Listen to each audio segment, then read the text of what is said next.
This is a presentation of DirecTV, exclusive home of the Red Zone channel, the Fantasy Zone, the Dan Patrick Show, 20 years of NFL Sunday Ticket, the Rich Eisen Show, and America's premier source for sports television. Hey Ron, Todd, Fritz, Dan Patrick Show.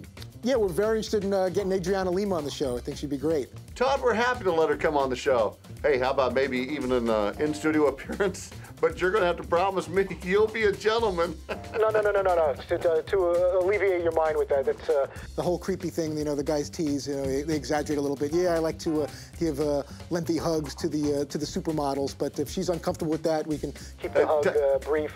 You know, there'll be a little embrace. If she's really that concerned, or if it's a make or break thing with her coming into the studio, then I can just kind of shake her hand or give her a little pat on the shoulder or something like that. And that's we've had Kate Upton on with us.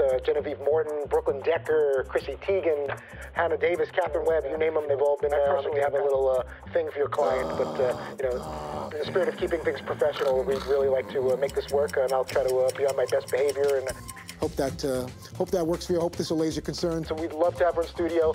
I'll send you a follow-up email. So just get back to me as soon as you can, and we'll make it work. Oh, oops, wait a second. I'll have to call you back in about a half hour. I have to run. The box score starts right now. I don't know a lot about sports, but I can drink a lot of beer. My motto is simple: C's get degrees. Need a long, inappropriate hug?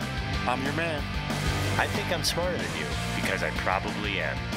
Howard Collins for box score.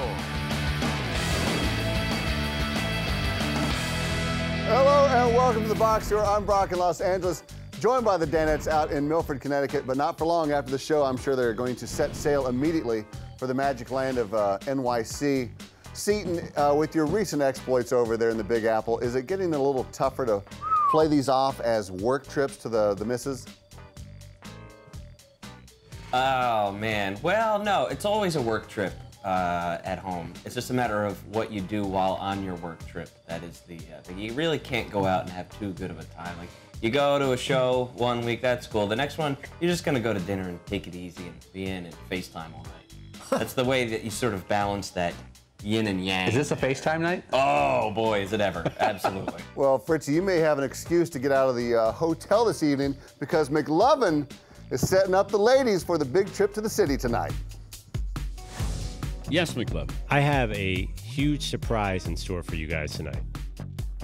It involves ladies in the neighborhood of where we will be. Are they going to join us? Perhaps. My wife will be going to a bachelorette dinner in the village tonight. They're going to be out from about 7 to 10 Eastern. At 10 o'clock, they are looking to party. Wow. That's getting me out of the hotel room. They just canceled the party. This sounds very exciting. I'm yet to see any photos. Todd, They're all happily married, but it sounds like a party. The change of locale in the restaurant might doom you to being far away from these girls. Do you want to pick a new restaurant? Is there some kind of middle ground where we could kind of meet halfway from the new restaurant and where they're hanging out? That's putting a lot. This is a bachelorette party. You know, they're going to want to see some. If they want you to strip, would you? Wow. It depends what I get in return, but that's it's exciting. If to juggle between the bachelorette party and where we're going to eat dinner. I guess you could kind of eat dinner anywhere. There's a lot of nice restaurants in the city.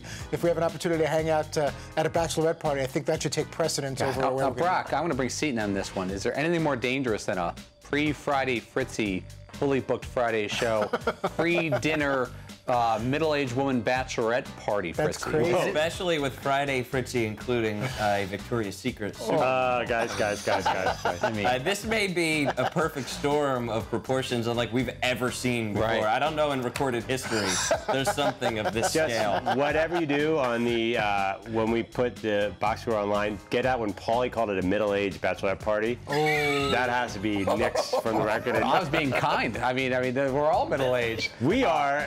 We are. There's no doubt that we are. You do not say that to this group of lovely It doesn't mean young they're not women. lovely, but let's do the math here. Fritzy, I'm concerned because I saw Fritzy go out to dinner once with his family, and he went to a steakhouse wearing sweatpants. I did. I was glad he wore any pants, and sweatpants are fine. Now, Fritzy, are you going to kick your game up a little bit because of ladies' night tonight? I might. I'm probably not going to go with anything a little more fancy than jeans, but as far as Bronco Zubaz pants and things like that, I can do a little better than that. But it's true. A few months ago, my family met me in the city for dinner, and I didn't pack any nice clothes. I don't own that many. Now, nice you didn't bring any clothes. nice clothes, but did you have anything besides sweatpants? I had a pair of jeans that I was saving for the next morning for work, and I didn't want to wear those 2 days in a row, especially with the no underwear thing. So I went with the sweats, and when you're gonna have a nice big dinner, it's nice to have the stretchy material there, so you can just kind of go do your thing and not be uncomfortable and pop the button. All right, well, young lady, wherever you are, the Bachelorette, mazel, congratulations, and for the love of God and all that's holy, just try to stay away from Fritzy and otherwise. All right, moving on. Another person whose life is going to change dramatically called into the show today. Have you thought about that? That you're going to go out there and that's the last time you ever put on that uniform? Yeah, I'm just starting to get to that point. I'm in the midst of, we're in a sort of playoff race with the Galaxy, and so you come out every day and you're just sort of focused on that. But today I'm flying with my family, 19 people. We're flying to Hartford, so I think as we sit there and sort of reminisce about everything, it'll start to hit me, because it's, we kind of live in the moment as athletes because you're just worried about the next game. But when you finally get there, I think it's going to be pretty emotional. I was a little, actually, Landon started the interview today with like 2 criticisms of the show. I was like, what was that all about? Just taking shots at what was the first one? What did he say? Like one was about when we was had on him hold on. for too long. Yes. It was, where we were talking about the crying thing for too long. And then he said you put me in the 3rd hour, so I'm like the 5th guest. Yeah, we were Does that trying to mean be I'm the sensitive 5th? to when he's in LA so she could sleep in a little bit and come on 8 o'clock. You know what, though? Maybe his emotions are a little all over the place, too, and he's sort of lashing out. So that actually makes sense. Now, do we think I'm a fan of his because he's a good soccer player or because he's snarky and jabs people at all times, even during a moment when he's a guest? Because his sense of humor is actually, it's quite jabbing, as in that, like he jabs as much as he gets it. So Dan gives it to him and he'll give it back. I think you're more of a fan of him because you've gotten to hang out with him a couple of times, and that always makes everybody a better player. Yes, that's correct. That's always, as soon as you get to hang with somebody, you're like, oh, dude, he's the best, man. How are they not starting I mean, him? if I had hung out with Brad Ausmus, I'd put him in the Hall of Fame as a catcher. 100%. Dartmouth grad, by the way, same class as me, also Jewish. Extremely. Brad Ausmus. Nice. Of the chosen people. Well, Landon was probably emotional, much and probably due to Fritzy giving him the Heisman when he tried to extend an invitation to see his final game for Team USA. Fritzy's right down the street. So. Yeah, I live only about 10 minutes away from him. But you're not a soccer. Fritzy just doesn't care. No, he doesn't. I care very much about Landon. The honest answer is, and I know the guys in the front are going, is tomorrow is my birthday and I have family plans. And if I didn't, then maybe if I had a ticket, then maybe I would. What if he got tickets for you for your birthday? Wow. Ooh. That's a whole other story. That's something that I would honestly strongly consider. If you want to go, you let me know. I appreciate that very much. Fritzy, the answer is yes, isn't it? Why wouldn't we go? It's a great way to spend. He still won't commit. He won't. I don't commit to anything. Dude, it's like he was doing anything he could to not officially commit live on the air. And like, not say no either. Right, and not say no, and not, obviously don't want to be in some man. And if Landon can make that happen, of course we would look at doing that. It's like a Why would we Saturday not Night look at that? Like, he Live. just said, dude, I got you. If you didn't know Why that, wouldn't we go? If he made tickets available, certainly we would explore those. If it wouldn't offend him, I would love to go. He said, could you go to my last match? He's like, why wouldn't we go? Yeah. Like, there's never I was responding like an 8. You wouldn't go because you're not going. Yeah, like. Yeah, I don't know why I turned into a magic 8 ball. Things look promising. Things are pointing to yes. Whatever I was saying, I don't know. I didn't want to fully commit, and I wanted to see if there was any special plans for my birthday tomorrow, which I found that there's not. And I am planning on going. Not planning on. I'm going with my wife and kids. We are going to be there. I haven't heard back. The whole match. I have not heard back from him about tickets yet, and he's got a bunch assuming of the offer's still there, we would be going. It's fascinating, though. I picked up the phone to say, hey, thanks for coming on. He goes, wow, Fritzy's not kidding. He's not coming, is he? I go, no, he's not. He's not going to show up. But he lives right there. Okay, coming up, McLovin takes on a legend, but first this. So now that Paulie's on the box score, you think we could get more than 5 seconds of soccer coverage? You're watching the box score on Audience DirecTV, channel 239.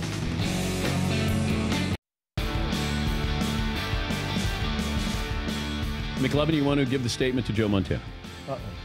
Yeah, I've said it in the past that your son Nate is a system No, quarterback. you did not say that. You did not say that. No, I've said that you are a system quarterback, but there's nothing that precludes you from being the greatest ever by being a system quarterback because of what you just described. Wait. You never went into the extra stuff. You never asked me. You just said Joe Montana, system quarterback. Bill Walsh made you great. Welcome back to the box score. As you just saw there, McLovin has a history of calling out historic athletes. Paulie, besides Jim Edmonds, who we'll get to in just a second, have there been other guests that have sort of been offended by Perloff's analysis? Directly or indirectly, they've all been offended by it in some way. But I would say my favorite was Brooke Lopez of the Nets. Best. And Brooke Lopez was, what did he say? He talked about going to Stanford. He was a McLovin was poetry jamming major, Stanford, and he said he was a poetry major. And McLovin was it a major or a hobby? Yeah. And the whole room just erupted. Brooke Lopez could beat up McLovin with like one arm, literally.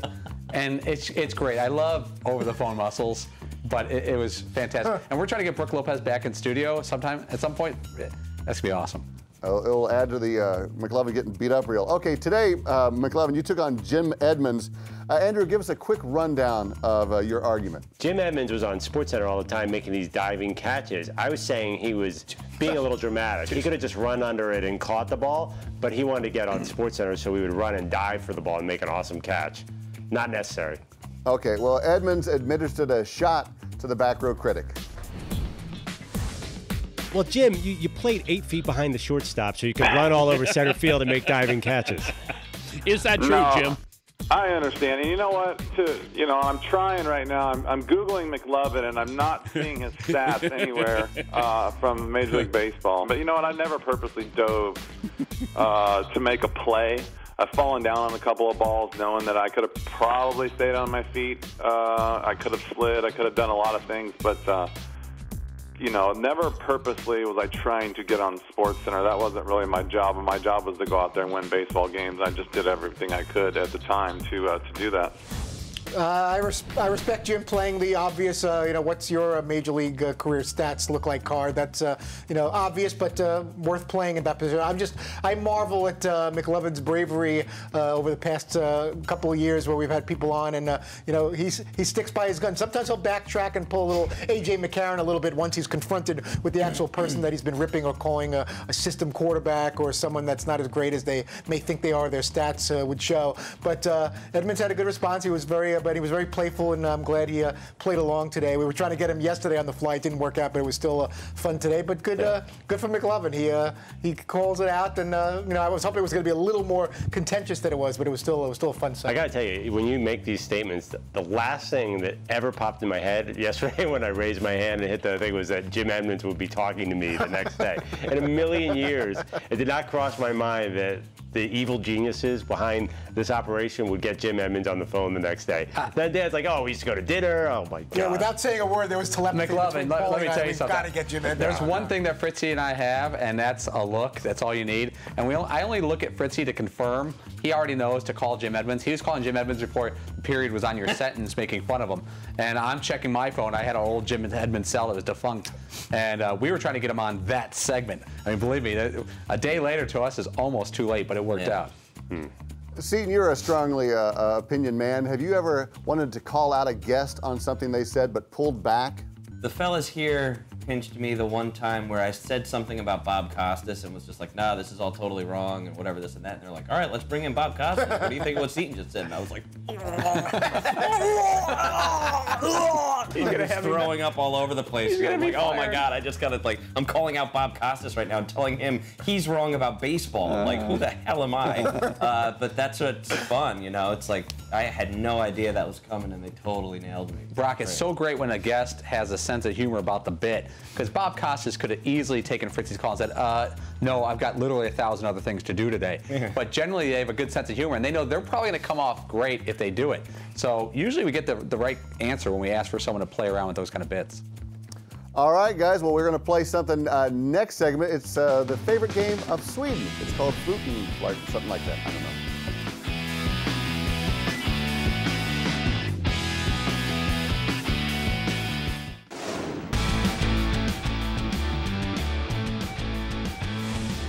Welcome back to the box score. Hockey season officially kicked off last night. Paulie, which Danette has been to the most hockey games, would you say? First of all, I love that hockey kicks off. Secondly, I would say Fritzy has probably been in the most hockey games. Yeah, Fritzy lived in New York. I'm almost sure he's been in a few Rangers games.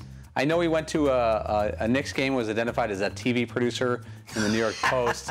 I've been to probably 6 hockey games live in my life, so I'll put that up there, 6 for myself.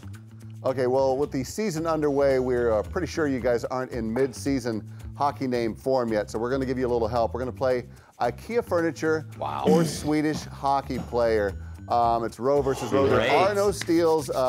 We'll give you a name, and you tell us whether it is an affordable piece of furniture in your cousin's dorm room or a Swedish NHL player. And of course, the winner gets some lutefisk. The loser. I just want to say that the back row is screwed because one of these things is very much in my wheelhouse. Yeah, I lived I'll there. let you guess which. Yeah, see, and I lived right near IKEA and had to shop there because we were broke. All right, front row. Let's get to the easily assembled or a NHL player.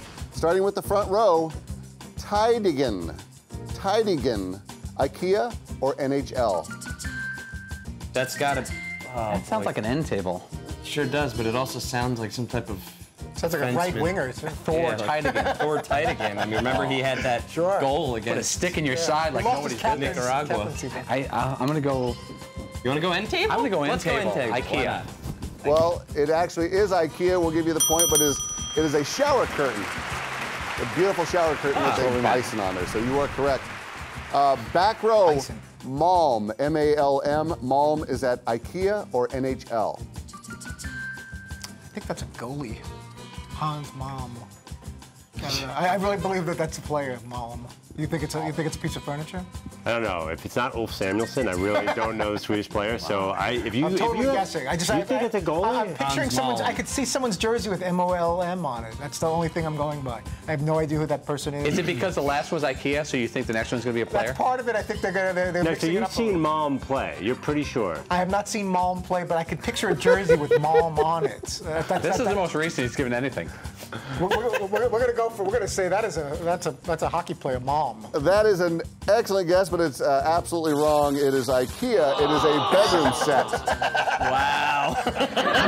Sleek and beautiful, like all the Swedes. You can do some damage with that, Malm, Fritzy. You were just picturing this goalie, Malm? Yeah. It made sense to me. I bought it. Round 3. Vancouver Canuck, I think. Hans Malm. He's got 9 shutouts. To save records from Malm. To the front row, Berglund, B-E-R-G-L-U-N-D, Berglund, IKEA or NHL? That's not fair. Jans Berglund. Yeah. Jonas Berglund. I know there's an umlaut in there. He plays in the NHL for a hockey team. You are absolutely correct. Patrick Berglund plays for the St. Louis Blues. Umlaut may be optional there. Okay, back row. He got traded for Malm, though. Yes.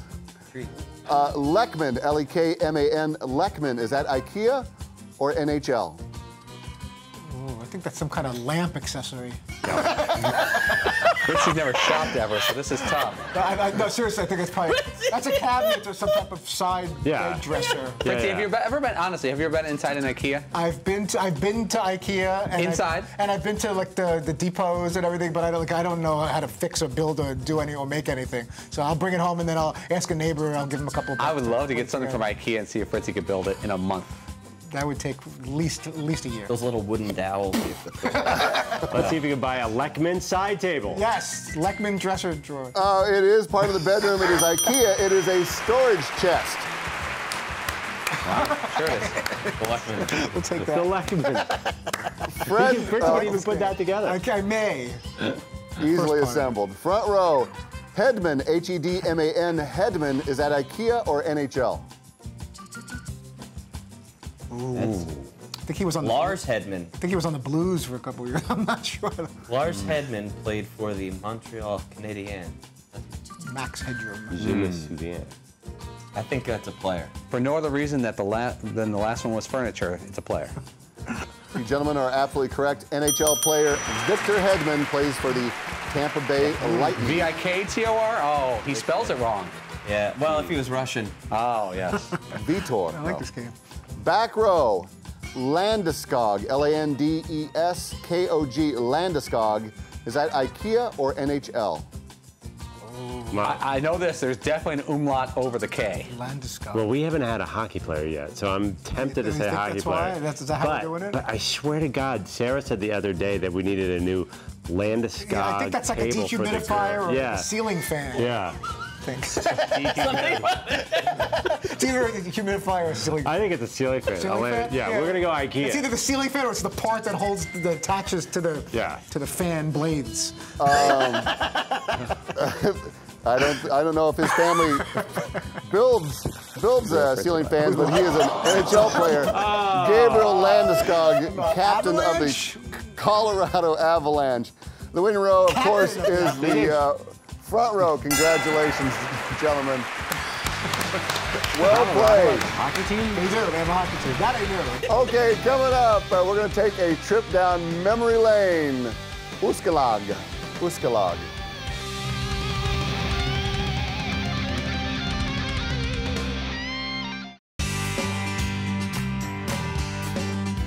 You know, just like with everything, you're gonna have some technical problems. We usually try our best to hide them from Dan, just so he can focus in on the show.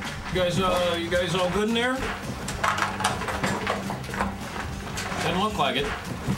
We're all good, dude. Okay. We try to hide those. I think we're pretty successful at, you know, keeping him sheltered from that stuff. Should I be nervous? No more than usual. Welcome back to the box score. Last call, closing up shop here. The good old days. You guys were slaving away in the attic there. Seton, was it awkward working in your boss's family home every day? Yeah, I mean, you got used to certain aspects of it, but there were definitely moments where you were reminded that you were in somebody's house, like when somebody's getting yelled at downstairs for not doing their chores or something, and you're like, there's like real family life happening here, and like you're sneaking up the back stairs so nobody can hear you or whatever. But it was more awkward at first, and eventually you just kind of got used to it. Well, with the Rich Eisen's show hitting the airwaves on DirecTV this week, it got us reminiscing about your first week in the man cave. Way back when the walls were bare and not too much out there. Wow, dude. McLovin, do you prefer the austere look of the man cave back then, or today with all its kitschiness? Oh, I love it now. This is actually, the last shots look good, but now you need some texture, as they say in the business. That was before Dan reinvented the way that radio and TV worked everywhere. It looked like some kind of storage unit or something, like way too bare, didn't it? Like, it looked like a set for a show that's going to be knocked down after the show. Like as soon as all right, let's wrap it. All four walls come down and we're outside on the soundstage. Even all the light coming through the windows, it's like, whoa, this is weird. Who knows? It may change again in the near future. Who knows? Well, we were. Dropping a bomb. Oh my goodness. We're digging through some old tapes, and we found this gem of an old promo here. That'd be one Todd Fritz with some hair, kind of. A little more hair there. Paulie, break down this vintage salad that Fritzy was sporting. What is that? Yeah, that's interesting. Salad. If there's one thing I'm proud of during my career with the Dan Patrick Show, is not the producing of the shows or working with my fellow Danettes, is the day I asked Fritzy, I go, you know, Fritzy, your hair I think would look a lot better if you shaved it tight and embrace your lack of hair. We're all going to lose our hair someday. And that's in the pre-days. Fritzy seemed a lot sweatier back then. I think his sweat glands. Very greasy and shiny. I definitely needed some powder. And it's funny because he has less hair now, but I think he looks twice as good. I appreciate that. But that was weird. That didn't even look like real hair. Don't let it go to your head. That looked like some kind of, looked like one of those spray hair things. That just didn't even look real. That was weird seeing that. A little chia. Toddy Joe, if you could swap hair with anyone in the room and they would get your hair, who would it be? Oh, that's interesting. Oh, that's easy. Probably going to go with Mr. O'Connor. Yeah, he's got the, that's not even a contest. The boy band looks. He's got a nice thick head of hair, and that would keep me going for a while before. Well, okay, Fritzy, you get his hair, but you also have to get his beard and keep it. I was growing some facial hair recently, and it was very. No, I like seeing his beard, but Fritzy does not like being itchy. He does not like the itchiness. That's true. If Fritzy goes 3 days without shaving, he's like a werewolf about to turn. I let it go recently for like 5-6 days, and it was really, really uncomfortable. So kept it. Yeah, it was so rad. Did you like it? I may grow it out a little bit, but it was just getting too itchy. So I'd have to keep with what's left up there and not go beard because you're underappreciating Andrew's hair.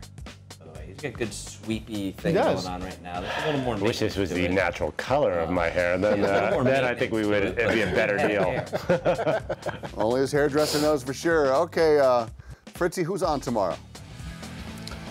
Michigan coach Brady Hoke, who's embattled in Ann Arbor these days, trying to hold on to his job. Josh Charles, actor and fan of the Ravens and Orioles, will join us in studio in the New York City Man Cave. Erin Heatherton, high school basketball player. Yes, I was selling that big time. Man. Erin, if you're watching, listen, don't let me down, because I did a big hard sell to get this covered. Nice Jewish girl from she was discovered on South Beach, played high school ball, as Paulie mentioned, and she is a Victoria's Secret supermodel, 5'11", and how tall is Brady Hoke, since you researched all the guests? Not an idea. I have no idea. I think it's about 265 though, but I'm not sure about the height. But Erin, we look forward to seeing you. Victoria's Secret supermodel. Okay, let's get Played this on the NBA All-Star celebrity thing. Perfect.